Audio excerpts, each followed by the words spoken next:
This channel has complained about the BBC's utterly dire video games reporting on multiple occasions, and I'm afraid this is going to be another rant. You can tell my rants because I won't edit out the cat doing cartwheels in the background. Usually, the BBC's approach is just to read Wikipedia or Google what it was like in America and assume that'll apply to the UK, a process that allowed them to claim a minor console saved video games and forget they once made a computer used by 3/4 of British schoolchildren. Today, though, provided a particularly excellent example, an article taking the biggest possible slot on the front page for the 5th birthday of the PlayStation 5. They could have used this to celebrate the games, chart the progress in VR, champion the British developers currently working on what will probably be the biggest selling game of all time in Grand Theft Auto 6. Or they could have done some proper journalism and highlighted the reason why there's suddenly a lot fewer British developers working on that game. No, they're throwing their toys out of the pram because there isn't a PlayStation 6. After all, consoles used to come out every 5 years. They define their terms in the first paragraph. The original Sony PlayStation came out in the UK in September 1995. 5 years later, the PS2 was released. It was a similar story for other consoles. No, they didn't. We're talking PlayStation here, and the reporter has either stopped there because they googled the first one and went with their memory for the rest, or just think you won't check. It's worth breaking that one down immediately. PlayStation 2, November 2000. PlayStation 3, March 2007, 6 years, 5 months. PlayStation 4, November 2013, 6 years, 8 months. PlayStation 5, November 2020, 7 years. And the only other generation gap in PlayStation consoles would be portable to Vita, April 2005 to February 2012, nearly 7 years. Also, this makes me sad because we'd be due a Vita 3 in about 3 months from now, and obviously that's not happening. And no, taping a screen to a controller does not count, Sony. Same story with Xbox. The 360 was rushed out to beat the PS3, and because it was impossible to reduce the cost of the Xbox as they were dependent on bad supplier contracts. Remember when consoles used to go down in price? Maybe some news site should write an article about that.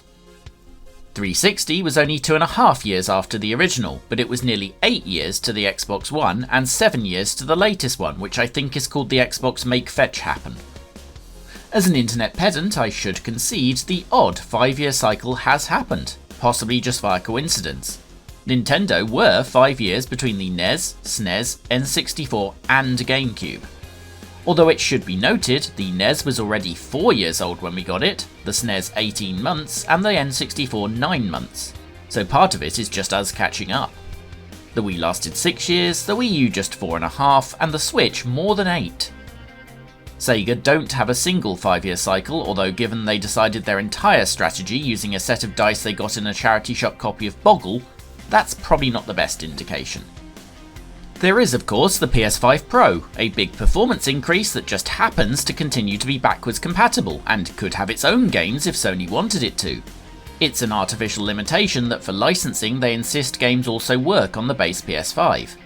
That in other worlds could easily have been a slightly disappointing generational upgrade. After all, the PS5 runs PS4 games too.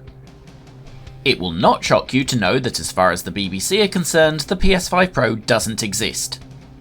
The article does not believe a huge mid-era hardware release of a smidge over a year ago is relevant to the discussion about a successor at all.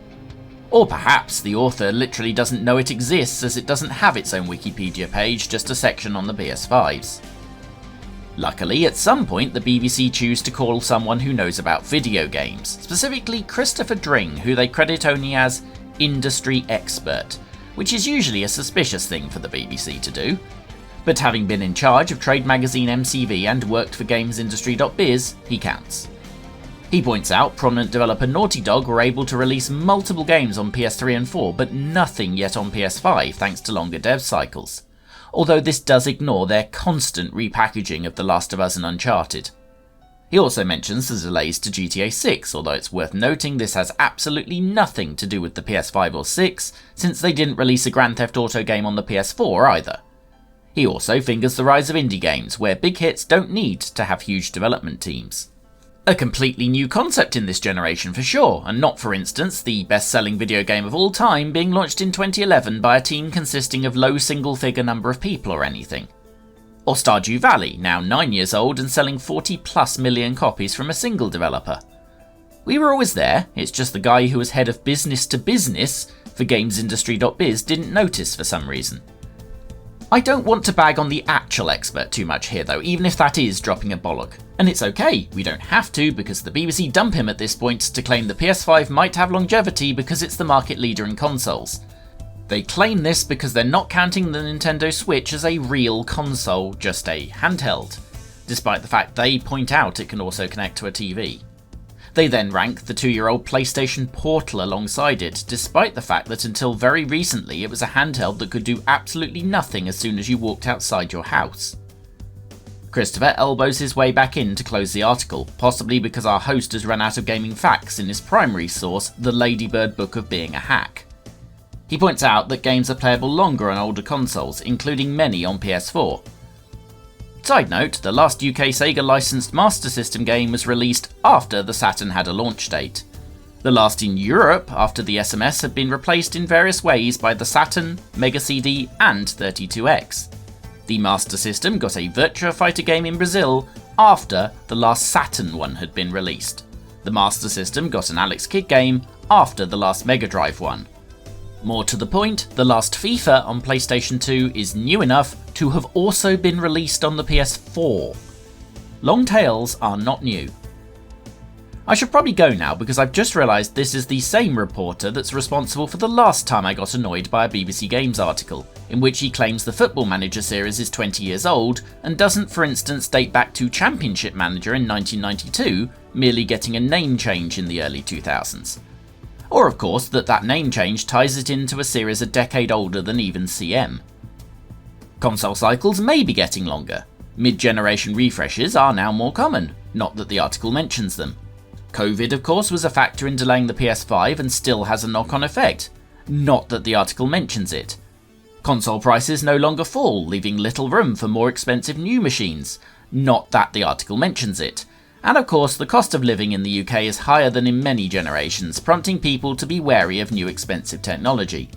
Not that the article mentions this. The conclusion may ultimately turn out to be right, although Christopher expects a new console in 2027, which would of course be the same 6 to 7 years as all but one PlayStation. But the article will not have contained any of the reasons why, or have the faintest clue what it's talking about. Again. This is only occasionally what we do here. Normally I pull out a magazine and yell at games journalists 30 years ago instead. Or actually play some old games you might not have tried. Also I make more your mum jokes. If any of that appeals, hit subscribe and let me talk to you about the Sega Mega Drive at the end of the month. If I'm calmed down.